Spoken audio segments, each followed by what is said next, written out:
안녕하세요. 오늘은 초기 불교와 선 네 번째 시간 중국선의 두 갈래라고 하는 제목으로 말씀을 나누어 보도록 하겠습니다. 이제 초기 불교하고 선이 서로 완전히 이제 동떨어진 것은 아니고 어떤 일정한 프린시플 원칙을 이제 공유하고 있다 이렇게 말씀드렸는데, 어쨌든 그 표면으로는 이제 직지인심, 견성성불이라고 하는 주제가 있습니다. 이 주제를 이제 중국선은 어떻게 다루었는가를 중심으로 두 갈래로 나누어진 불중국선을 보도록 하겠습니다. 이 이제 학문주의와 명상 이렇게 말을 하는데, 이 초기의 불교도 그렇고 또 선불교도 그렇고 학문주의 그 아르마리 이것을 배격하죠. 또 명상도 좌선을 이제 너무 좌선에 의존하는 것은 옳지 않다라고 하는 것도 똑같습니다. 붓다도 학문주의와 명상을 이제 뭐랄까 일정한 범위 안에서 이제 어떻게 보면은 그게 올바른 길이 아니다라고 이야기를 했기 때문에 이 학문주의와 명상에 대한 중국 선사들의 태도가 어땠는가를 살펴보는 것은 좀 필요할 것 같습니다. 이제 결국은 이제 선사들이 이제 뭐 말이나 행동은 경전에 의존하게 되는데, 중국의 그 7세기 이후 10세기, 11세기 선사들이 뭐 아함경, 즉 니까야죠. 그 한역 아함경을 잘 몰랐고 또 활용하지 않았다 이렇게 말을 할 수 있겠습니다.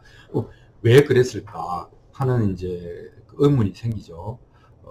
이제 선사들이 아함경을 인용하지 않은 이유는 이제 뭐 이런 뭐 용수 같은 경우에 보면, 물론 용수는 이제 인도 사람이지만 용수는 그 아함경이 소성의 관점이라고 생각했다 이렇게 말하는 것이죠. 근데 여기서 소성이라고 하는 것은 아비담마 불교, 즉 그 논장에 해당한다고 하겠습니다. 그래서 이 아함경이라고 하는 풍부한 수원지에서 그냥 논장, 그 아비담마 불교를 이것과 동일시함으로써 그냥 이 전체가 다 소성이다 이렇게 생각했던 것 같습니다. 이제 그러니까 용수는 이제 다른 것이 필요하다 이렇게 생각했던 것 같고요. 근데 이제 그러면 용수는 왜 이걸 이렇게 생각했던가? 그거는 또 그 상상을 해보면 아비달마 불교도들이 이 니까야하고 아비달마, 즉 논장이죠. 니까야와 아비달마의 공통점을 좀 강조했지 않았을까 싶습니다. 그러니까 그래야 이제 권위가 생기니까. 그래서 이제 원래대로라면 용수가 소승의 관점, 즉 아비달마 관점을 비판하면서 그것이 초기 불교, 즉 니까야에서 거론되고 있는 것과는 다르다라고 구분하는 것이 깔끔했을 텐데, 이미 그때는 이제 아비달마 불교도들이 초기 불교, 즉 아함경 곧 아비달마 이렇게 너무 많이 그렇게 되어 있어서 전체를 다 부정한 것 아닌가, 뭐 이렇게 얘기를 상상을 해볼 수 있을 것 같습니다. 어쨌든 그 결과로 그 이제 이중적인 이제 뭐랄까 이중적인 노선이 이제 만들어지는데, 법화경의 방편장이라고 하는데 보면은 이제 상근기 하근기 얘기가 여기서 나오는 겁니다. 그러니까 그 니까야 초기 불교 12가지 갈래로 이렇게 구분된 니까야 아함경 등의 그 얘기들은 하근기, 아직 이력이 떨어지는 사람들을 위한 거다. 그러면 이제 보살의 발심을 한 상근기, 이해력이 아주 무익은 상근기에게는, 보살에게는 대승경전인 뭐 방등경을 설한다, 뭐 이렇게 구분을 해버리거든요. 이제 투 트랙으로 이렇게 가는 것이죠. 그래서 상근기들이 선을 할 수 있다, 뭐 이런 식의 논리가 만들어지고, 그래서 이 선사들은 니까야 같은 얘기입니다. 니까야 즉 아함경을 인용하지 않는 거죠. 법화경에서 그렇게 이야기를 하고 있고, 그래서 이제 이 대성에서는 이런 니까야가 아니라, 즉 아함경이 아니라 독자적인 경전을 사용하려고 했습니다. 그래서 대표적인 게 아까 얘기한 법화경, 법연화경, 법화경이고 뭐 능가경이고 이렇게 이제 대승경전들이 쭉쭉쭉쭉 만들어지기 시작합니다. 만들어진 거죠. 붓다가 설한 것은 아니고. 뭐 하여튼 그래서 이게 뭐 관점이 여러 개가 있습니다만 어쨌든 역사적으로 보면 이런 흐름이었다라고 얘기를 할 수 있겠습니다. 자, 그러면 중국에서 선을 하는 선사들이 문신의 폭이 어땠느냐라고 하는 것을 좀 살펴볼 필요가 있습니다. 왜냐하면 붓다는 혁명가였잖아요. 혁명가라고 하는 것은 어떤 전제도 없이 틀렸다고 생각하는 것들을 부정할 수 있단 말이죠. 근데 이제 중국의 선사들은 자기네들이 멀리는 붓다의 제자이고 또 가까이는 중간학파와 유식학의 그 유산들을 충분히 물려받았다라고 하는 그 속에서 움직여야 되니까 문신의 폭이 좀 제약이 있었을 것이다 라고 이야기를 할 수가 있겠습니다. 그래서 이제 붓다는 혁명가니까 아까 이야기한 것처럼 자기 철학과 맞지 않으면 거부할 수 있었겠죠. 하지만 이 중국의 선사들은 대성불교라고 하는 그 어떤 논리, 카테고리의 배경에 어느 정도는 제약을 받고 있었다라고 이야기를 할 수 있겠습니다. 이게 결정적이죠. 그래서 이제 붓다가 원래 이제 그 사변을 거부, 형이상학을 거부했고, 그죠? 그 다음에 명상도 육체를 닦아가는 뭐 정을 닦아가는 수정주의라든지 고행이라든지 하는 육체 중심의 명상도 일정한 한계가 있다. 그것은 마음을 고요히 깔아앉히고 집중하는 데는 도움이 되지만 그것 자체가 깨달음은 아니다. 이제 그런 얘기를 했잖아요. 그래서 이 붓다의 원래 생각을 존중하면서도 그것을 대성이라고 하는 틀 안에서 실천을 해야 됩니다. 근데 대성의 틀이라고 하는 게 사실은 뭐냐면 절대론이거든요. 그 대성이라고 하는 것은 형이상학적인 실제를 인정하는 거거든요. 이게 이제 복잡해집니다. 그러니까 이제 정의, 개념 정의를 하거나 말로 표현할 수 없는 근본적인 실제가 있다. 라고 하는 것이 모든 어떤 그 선사들 또는 선수행, 선불교의 배후에 딱 존재하는 거죠. 그러니까, 근데 이걸 말로 못하지 않습니까? 말이 아니라고 했으니까. 그러면 어떻게 하느냐? 이제 그 비틀어 놓은 방법으로 공안이라고 하는 형태로 나타나는 겁니다. 그러니까 이 공안을 이야기를 하자면 뭐, 언어를 통한 언어 파괴, 그죠?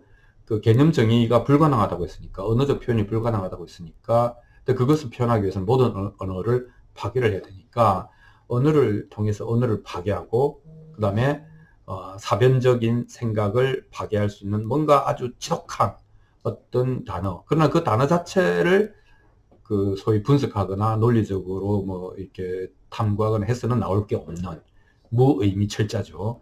그렇게 해서 이 공안이라고 하는 그 묘수를 창안을 해내고, 그래서 그것을 통해서 모든 생각을 깨고, 깬다기보다 모든 생각을 넘어서서 그 생각 너머에 있는 실제에 도달하려는 방법이다. 뭐 이렇게 공안을 이야기할 수 있겠습니다. 그렇게 해서 이제 여기서 중요한 것은 뭐냐면 붓다는 형이상학을 가지지 말아라. 그리고 명상에 너무 집착하지 말아라. 라고 하는 중도를 권했지만 그 선사들의 방법론이라고 하는 것은 결국은 공안을 통해서 절대, 그죠? 그 개념 정의하거나 표현할 수 없는 궁극적 실제에 도달하겠다. 라고 하는 식으로 가버리죠. 그러니까 이것을 이제 어떻게 보면 정말 많이 다른 거냐, 크게 다르다고 보고 완전히 서로 틀린 거라고 봐야 되냐, 아니면은 뭐 표현과 느낌의 차이뿐이지 뭐 거의 비슷한 같은 얘기라고 봐야 되느냐, 이것이 중도냐 라고 하는 부분에서 뭐 각자의 이해가 해석이 분분할 수 있겠다, 뭐 이렇게 얘기를 할 수 있겠습니다. 자, 따라서 이 선은 시작부터 끝까지 여전히 한 두어 갈래의 흐름을 통합시키지 못합니다. 그러니까 이 중간 사상은 사변을 깨기 위해서, 즉 이론을 깨기 위해서 이론을 이용했죠. 그게 변증법이잖아요. 이렇다면 틀린 거 아니냐, 이렇게 이론을 깨기 위해서 이론을 씁니다. 논리를 씁니다. 이게 중간이고, 그 다음에 이제 그 육아행은 이제 이 요가 수행, 그러니까 그 유식을 인식하는 방법은 이제 육아행, 요가수행밖에 없다 이렇게 되는 것이죠. 생각으로는 안 되니까. 그래서 사변 이외의 방법으로 어떻게 진리를 직관할 건가? 그거는 육아행, 명상, 그다음에 선, 수행밖에 없다. 좌선다. 이렇게 이제 얘기를 하는 것인데 이 육아행을 강조를 하는 것이죠. 그래서 이제 이 두 가지 방식은 중관과 육아행 두 가지 방식은 서로 이제 영향을 주고 받으면서 선불교에서 때로는 이제 통합도 되고 뭐 이렇게 하지만 그래도 각자의 특징을 계속 유지합니다. 그래서 이제 그 유명한 점오와 도노라고 하는 돈점 사상이 이제 생긴 것이죠. 그래서 이제 그 육아행은 닦아 나가는 거잖아요. 그러니까 육아행은 아무래도 점차적으로 깨달아간다 이렇게 이야기를 할 수 있겠죠. 그래서 육아행 쪽에서는 점진적인 과정을 강조합니다. 이게 이제 뭐 달마부터 시작해서 오조홍인에 오면 제자가 둘이가 있는데 한쪽에 이제 북종선의 창시자인 신수, 또 한 사람이 이제 우리가 잘 아는 남종선의 창시자인 이제 그 해농 이렇게 되잖아요. 근데 이 신수는 점호를 이제 아무래도 강조했던 것 같습니다. 그래서 그 닦아 나간다. 그 오염되지 않도록 또는 오염이 되면 즉시 정화를 한다. 뭐 이런 이제 개념으로 얘기를 했고, 우리가 이제 잘 아는 이제 해능대사는 그 도노를 이제 당연히 강조했죠. 그래서 이 도노라고 하는 것은 모든 것이 공임을 즉시에 간파해낸다. 이런 거 아닙니까? 그러니까 오염될 것도 없고 오염 자체도 없고 오염됐다고 생각하는 것도 다 착각이다. 이렇게 이야기하는 것이죠. 오염된 게 있고 오염된 것을 정화해서 깨끗해지는 것이 아니고 원래 오염이라고 할 만한 것이 없다라고 하는 것을 단지 깨달음으로써 그것이 이제 극복이 되는, 이게 완전히 좀 다르죠. 그러니까 아무래도 홍인의 제자 신수 입장에서는 닦아간다는 느낌이 필요하고 몸도 마음도 닦아야 되니까 좌선도 해야 되고 뭐 이렇게 이야기를 하는 것이고, 해능 입장에서는 그 착각을 깨야 도달한다. 착각을 깨고서야 도달할 수 있다. 이렇게 이야기하는 것이죠. 그래서 이 두 사람의 생각이 근본적으로 좀 다른데 어찌됐건 뭐 역사적으로 보면 오조홍이는 해능에게 의발을 전수하고 막 네가 해라 이렇게 하고 이제 그 뒤로 해능은 남쪽으로 내려와서 이제 그 어떻게 보면 진정한 의미의 중국선을 꽃을 피웠죠. 그리고 이제 그 한쪽은 신수는 북쪽에 해능은 남쪽에, 중국의 남과 북에 거기는 뭐 땅도 다르고 기후도 다르고 인심도 다르고 이 생각하는 사고방식도 다르지만 이 두 중국의 남종선 북종선이 시작이 되었다 이렇게 이야기를 할 수 있겠습니다. 그래서 그 뿌리는 그 중관파와 육아행파에 다 있고, 이 중간파와 육아행파는 대승불교고, 대승불교의 핵심은 그 궁극적 실제를 절대시하는 그 실제를 인정하고 거기에 도달하려는 노력이고, 그러나 그것은 초기 불교에서 형이상학을 멀리한 붓다의 생각과는 또 조금 다르고, 뭐 이런 서로의 그 격차점이 또는 그 맞지 않는 부분이 있지만 어쨌든 중국의 선사들은 붓다의 원언보다는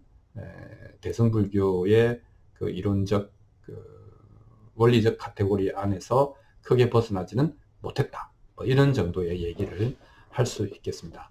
자, 다음 시간에도 역시 중국선에 대해서 조금 더 얘기를 해보도록 하겠습니다. 고맙습니다.